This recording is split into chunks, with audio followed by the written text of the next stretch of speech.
woman? You've got to be kidding me. Private Dante Walsh spat the words like poison as Staff Sergeant Aria Cross stepped onto the training ground at Fort Benning. Around him, 37 other male recruits shared his disbelief, their voices rising in a chorus of indignation that echoed across the morning air. She was absolutely stunning. Raven black hair pulled back in a regulation bun, piercing steel blue eyes that seemed to cut straight through pretense, and a figure that her perfectly fitted ACUs couldn't hide.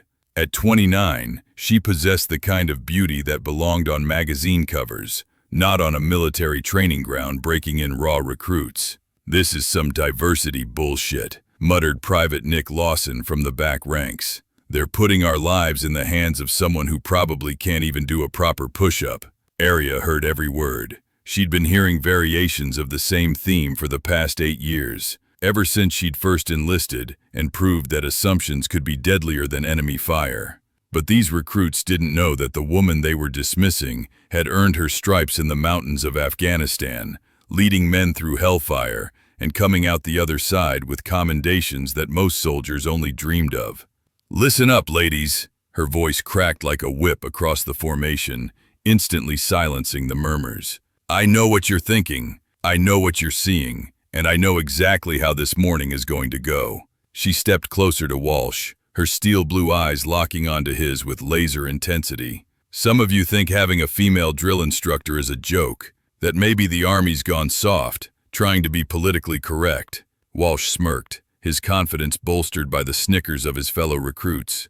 "Well, isn't it? Ha ha ha." Aria's smile was sharp as a blade. "In exactly 4 hours, when armed hostiles breach this base, and you're crying for someone to save your worthless hides, we'll see how funny you think it is." The Terli climbed on their faces like snuffed candles. Welcome to Quiet Tale Studio.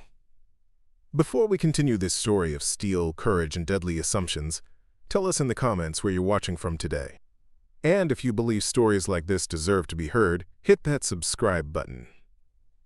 Fort Benning's Advanced Infantry Training Program had a reputation that preceded it like thunder before lightning.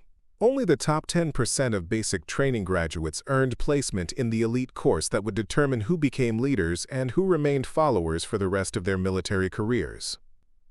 Dante Walsh had arrived with the swagger of someone who'd never been told he couldn't do something. 6'2", broad-shouldered, with the kind of natural athleticism that made everything look easy, he dominated every physical challenge thrown at him since day one of basic training. "Cross," he said, deliberately omitting her rank as she passed his position during morning inspection. "I've got a question." Aria stopped, turning to face him with the measured control of someone who'd learned to channel anger into precision. "That's Staff Sergeant Cross, Private. And you'll address me with the respect due my rank, or you'll be doing push-ups until your arms fall off." "Right, Staff Sergeant," Walsh said, his tone dripping with barely concealed mockery. "I was just wondering, what's your actual combat experience? Because some of us are here to learn from warriors, not diversity hires." The formation went dead silent. Even the morning birds seemed to stop singing, as if nature itself sensed the electricity building in the air. Private Blake Morrison, Walsh's closest ally and fellow troublemaker, stepped slightly forward in solidarity. "We have a right to know who's training us," he added. "Our lives could depend on following your orders someday." Aria studied both men with the calm assessment of a predator evaluating prey. These weren't random malcontents. They were testing her, probing for weakness, trying to establish dominance in the ancient ritual that played out wherever young men gathered to prove their worth. "My combat experience," she said quietly, "is classified at levels you don't have clearance to know about, but since you asked so nicely, I'll give you a demonstration." She gestured toward the obstacle course that dominated the eastern section of the training ground, a nightmare of rope climbs, wall traversals, mud crawls, and precision challenges that had broken countless recruits over the years. "You and Morrison, right now, we'll see if your mouth is as quick as your feet."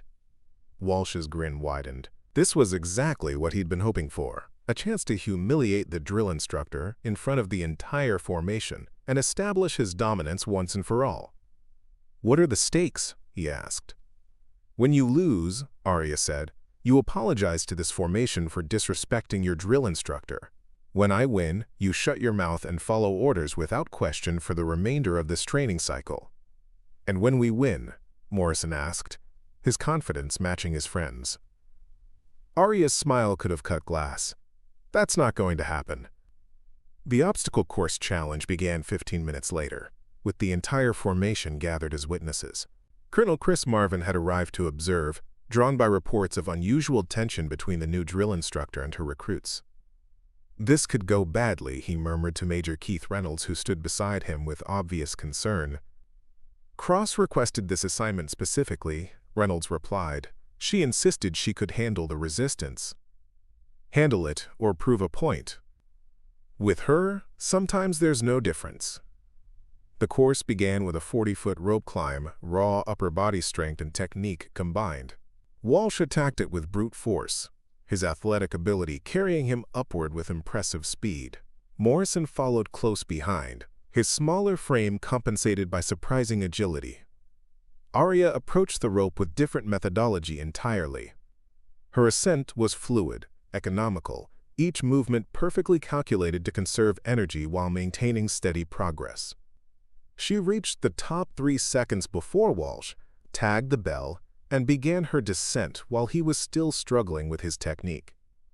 "Lucky start," Morrison muttered as they moved to the next obstacle. The wall traverse required crossing a 20-foot span, using only hand and footholds, with a 15-foot drop to unforgiving ground below. This time, Walsh took a more measured approach, but his technique remained crude, power over precision. Aria moved across the wall like water flowing downhill, each placement perfect, each transition seamless. She was halfway across before Walsh had found his rhythm and completed the obstacle, while both men were still struggling with the technical requirements. By the 4th obstacle, the pattern was clear to everyone watching. What the recruits had mistaken for weakness was actually economy of movement, born from years of combat experience. Where they relied on raw strength and determination, Aria employed technique refined through necessity and perfected through repetition. The final obstacle was a precision shooting gallery, 5 targets at varying ranges, with only 5 rounds allowed. Miss one target, and the entire course time was invalidated. Walsh lined up his shots with the confidence of someone who'd grown up hunting. His first 3 shots found their marks, but nerves began affecting his breathing on the 4th. He rushed the shot, missing the target by inches. Morrison fared worse, missing his 2nd shot and throwing off his entire sequence. Aria approached the firing line with the calm of someone for whom shooting wasn't a challenge but a conversation. 5 shots, 5 targets, 5 perfect center hits. The total time differential wasn't even close. As the formation watched in stunned silence, Walsh and Morrison stood at the finish line, their earlier confidence replaced by reluctant recognition of what they'd just witnessed. "Well?" Aria asked, her voice carrying across the training ground. Walsh stared at the ground for a long moment, his jaw working as pride wrestled with reality. Finally, he raised his head and spoke loudly enough for everyone to hear. "I apologize to the formation for disrespecting Staff Sergeant Cross. She has earned her position and my respect." Morrison nodded his agreement, though his expression suggested the lesson had been learned the hard way. "Outstanding," Aria said. "Now drop and give me 50 for questioning your drill instructor's qualifications in the first place." The weeks that followed established a new dynamic within the formation. Aria's combination of tactical knowledge, physical capability, and uncompromising standards gradually won over even her harshest critics. She pushed them harder than any previous instructor, but she also taught them more than they'd thought possible. "Combat isn't about being the strongest or the fastest," she explained during a urban warfare exercise. "It's about making the right decisions under pressure when everything around you is chaos." She taught them to move as a unit, to think tactically rather than individually, to understand that survival depended not on personal heroics but on collective competence. Private Tony Reeves, one of the youngest recruits, found himself consistently struggling with the mental aspects of training. During a particularly complex night navigation exercise, he became separated from his squad and spent 3 hours lost in the Georgia wilderness before Aria found him. "I'm going to wash out," he said miserably as she led him back to the base. "I can't keep up with this." "You know what your problem is, Reeves?" Aria asked. "I'm not smart enough?" "You're trying to be someone else. Every exercise you watch Walsh or Morrison and try to copy their approach. But you're not them. You're smaller. You're more careful. You think differently. Stop trying to be what you're not and start being the best version of what you are." The advice proved transformative. Within weeks, Reeves had found his niche as the formation's best reconnaissance specialist. His natural caution and attention to detail making him invaluable for intelligence-gathering missions. Similar transformations occurred throughout the unit. Private Marcus Boyd discovered a talent for logistics and supply coordination. Private Jake Sullivan, the oldest recruit at 26, became the formation's unofficial medic after showing remarkable aptitude for emergency medical procedures. But it was Private Sam Porter, the youngest at barely 19, who surprised everyone the most. Initially dismissed as too small and too young for serious consideration, he revealed an intuitive understanding of electronics and communications that made him indispensable during technical exercises. "You're building something here," Colonel Marvin observed during a training evaluation 6 weeks into the program. "This formation is performing at levels we haven't seen in years."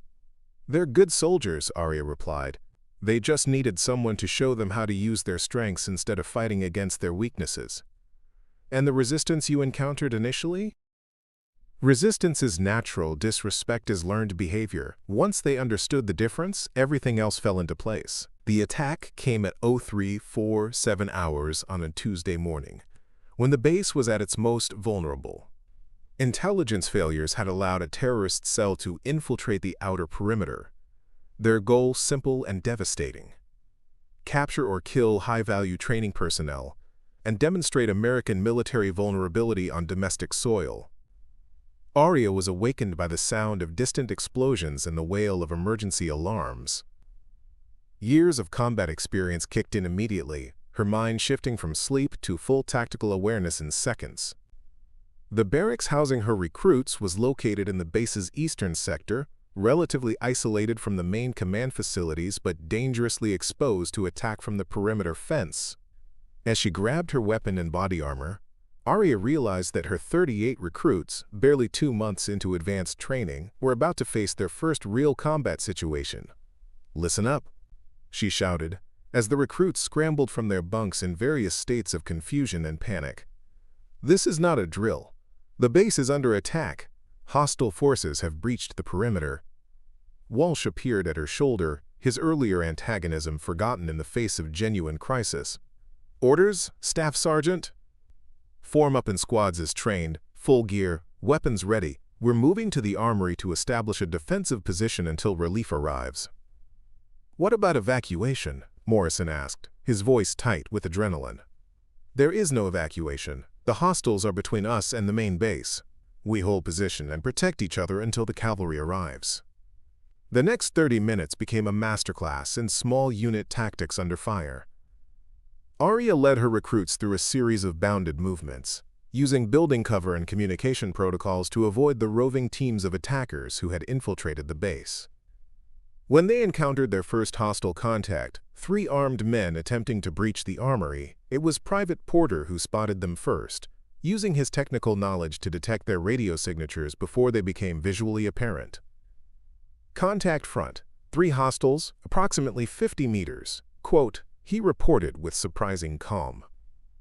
Aria deployed the formation with precision, using overlapping fields of fire and coordinated movement to neutralize the threat without casualties. The engagement lasted less than 90 seconds, but it established the pattern for everything that followed. "Outstanding work," she told the formation as they secured the armory and established defensive positions.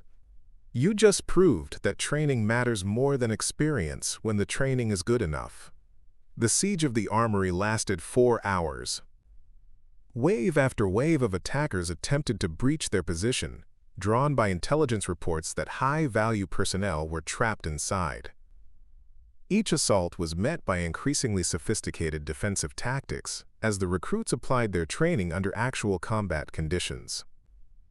Reeves proved invaluable as a forward observer, his careful nature making him perfect for gathering intelligence on enemy movements. Boyd coordinated ammunition distribution with military precision. Sullivan treated 2 wounded recruits with medical skills that saved their lives. But it was Walsh who surprised everyone the most. The same aggressive instincts that had made him a problem recruit transformed him into a natural combat leader, rallying his squad mates and making tactical decisions that complemented Aria's overall strategy. "You're a natural at this," Aria told him during a brief lull in the fighting. "I had a good teacher," he replied, the respect in his voice genuine and hard-earned. The final assault came at dawn, when the attackers realized that reinforcements were approaching and decided to make one last desperate attempt to achieve their objectives. 15 heavily armed hostiles approached the armory from 3 directions, using military-grade equipment and tactics that suggested professional training. "This is it," Aria announced to her formation. "Everything we've trained for comes down to the next 10 minutes. She divided the 38 recruits into overlapping defensive sectors, with each squad responsible for a specific field of fire. The coordination required was complex, demanding split-second timing and absolute trust between squad members. "Remember," she called out as the attackers began their final approach, "you're not fighting for your country right now. You're not fighting for the army. You're fighting for each other. Don't let your brothers down." The battle that followed was intense, chaotic, and ultimately decisive. The recruits fought with a level of coordination and tactical sophistication that exceeded anything their training scenarios had prepared them for. They moved as a single organism, covering each other's positions, sharing ammunition, and maintaining disciplined fire control that maximized effectiveness while minimizing waste. When relief forces finally arrived, a combination of base security and rapid response teams, they found the armory secure, the attackers neutralized, and 38 recruits who had transformed from boys into soldiers in the span of a single night. "Casualties?" Colonel Marvin asked as he surveyed the scene. 2 wounded, both stable," Aria reported. "No fatalities among our personnel." "Enemy?" 15 confirmed KIA, 3 captured wounded. Mission accomplished. Marvin studied the faces of the recruits, seeing something in their expressions that hadn't been there 12 hours earlier. "How did they perform?" "Like soldiers, sir. Like the soldiers we trained them to be." 6 months later, the graduation ceremony for Advanced Infantry Training Cycle Alpha 7 drew attendance from senior military officials throughout the Southeastern Command structure. The formation that had once questioned whether a woman could train them to be warriors now stood as one of the highest-performing classes in the program's history.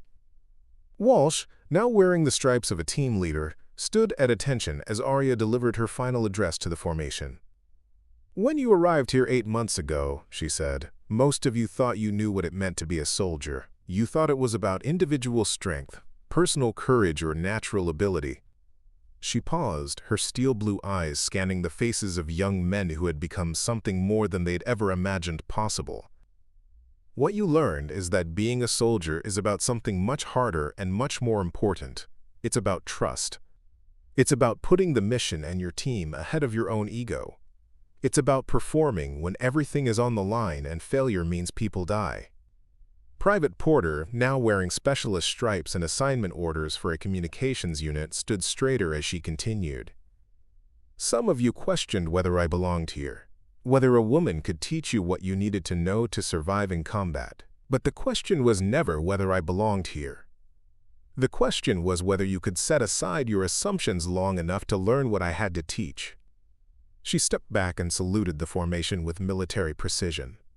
"You have answered that question with your performance, your courage, and your brotherhood. You are no longer recruits. You are soldiers. And I am proud to have served as your drill instructor." As the ceremony concluded and the newly graduated soldiers prepared for their next assignments, Walsh approached Aria for a final conversation. "Staff Sergeant," he said, "I wanted to apologize again for how I acted when you first arrived." "Apology accepted months ago, soldier." "I also wanted to ask you something. That first day, when you said armed hostiles would breach the base in 4 hours, how did you know?" Aria's smile was enigmatic. "I didn't know. But I knew that sooner or later you'd face a situation where everything you'd learned would be tested.